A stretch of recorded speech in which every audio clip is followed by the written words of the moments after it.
I have a question for you. Why have you come to church today?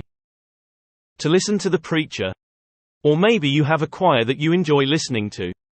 Or maybe you love the Bible study time. Maybe you love playing your instrument. Or could it be the church lunch fills a need? Our early Adventist pioneer Ellen White wrote in 1870, "What is the object of assembling together? We meet together to edify one another by a mutual interchange of thoughts and feelings, thus making one another acquainted with our aspirations, our hopes, and gathering strength and light and courage from one another." Wow, the preacher, choir and Bible study didn't really get a mention. Instead, she is saying that being together and sharing our story is how we become strong in the faith.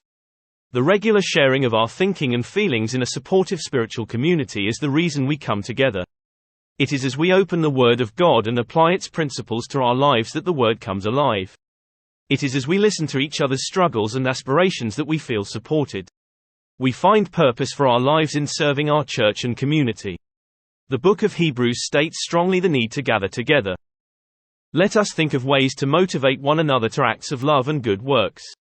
And let us not neglect our meeting together, as some people do, but encourage one another, especially now that the day of His return is drawing near. There is a clear link between gather, encouragement, acts of love. The coming together is not only important spiritual but also mentally and physically. Science tells us that lonely people's immune systems go haywire, they are more likely to get sick and die young. Steve Cole, a molecular biologist at the University of California, Los Angeles, worked on the study regarding health and loneliness.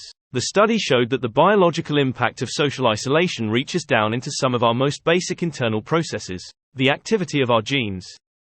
He says, "We have known for years that there is this epidemiological relationship between social support, how many friends and family members you have around you, and a whole bunch of physical outcomes.